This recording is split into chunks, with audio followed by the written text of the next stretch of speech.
For Pacifica Radio, I'm Scott Baba.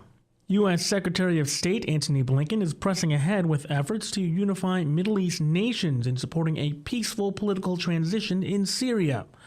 He met today with Turkey's foreign minister after talks with President Recep Tayyip Erdogan to try to bring Turkey into a consensus to prevent Syria from collapsing into wider turmoil.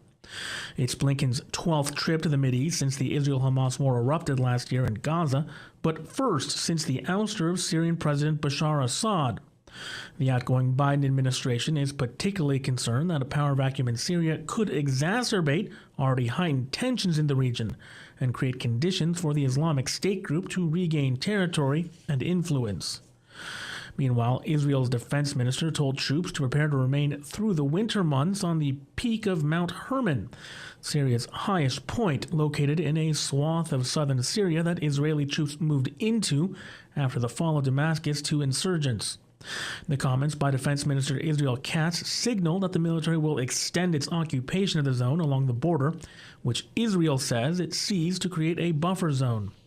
In a statement today, Katz said that holding the peak was of major importance for Israel's security and that it would be necessary to build facilities there to sustain troops through the winter. Prime Minister Benjamin Netanyahu said yesterday that Israeli troops would remain in the zone until another force across the border in Syria could guarantee security. United Nations spokesperson Staffan Dujarric called for an urgent de-escalation of airstrikes on Syria by Israeli forces and their withdrawal from the UN buffer zone. The Secretary General is deeply concerned by the recent and extensive violations of Syria's sovereignty and territorial integrity. The Secretary General is particularly concerned over the hundreds of Israeli airstrikes on several locations in Syria, stressing the urgent need to de-escalate violence on all fronts throughout the country. Russia has launched a massive aerial attack against Ukraine.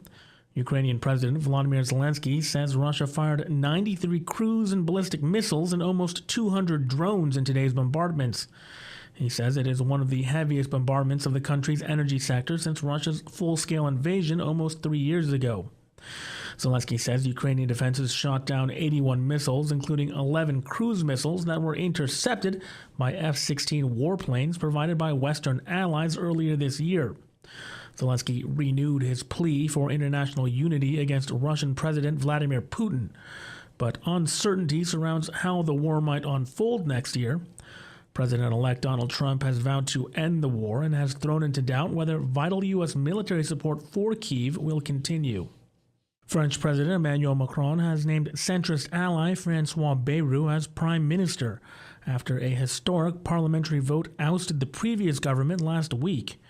Bayrou, a crucial partner in Macron's centrist alliance, has been a well-known figure in French politics for decades.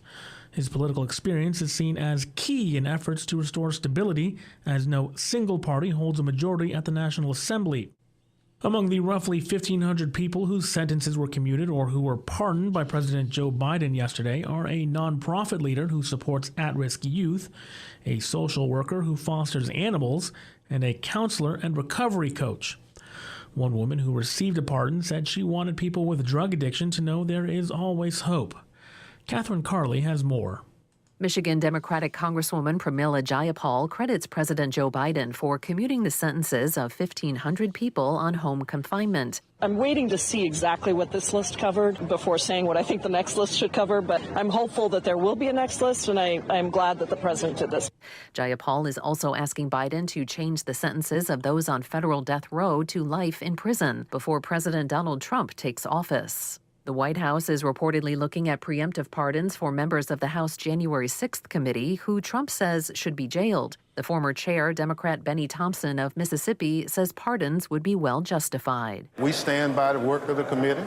Our committee did a wonderful job. We shared it with the public, and all the public has to do is to read the report. I'm Catherine Carley for Pacifica Network and Public News Service. Social media posts from Luigi Mangione show that the man suspected of killing United Healthcare CEO Brian Thompson underwent successful back surgery last year that alleviated debilitating chronic pain. He repeatedly posted on Reddit about his recovery and offered words of encouragement for other people with similar conditions. But noticeably absent from the posts are explicit concerns about corporate greed within the health insurance industry. Those appear to have surfaced only later in the handwritten manifesto recovered this week by police. But despite that, Mangione's motives remain largely a mystery. I'm Scott Baba for Pacifica Radio.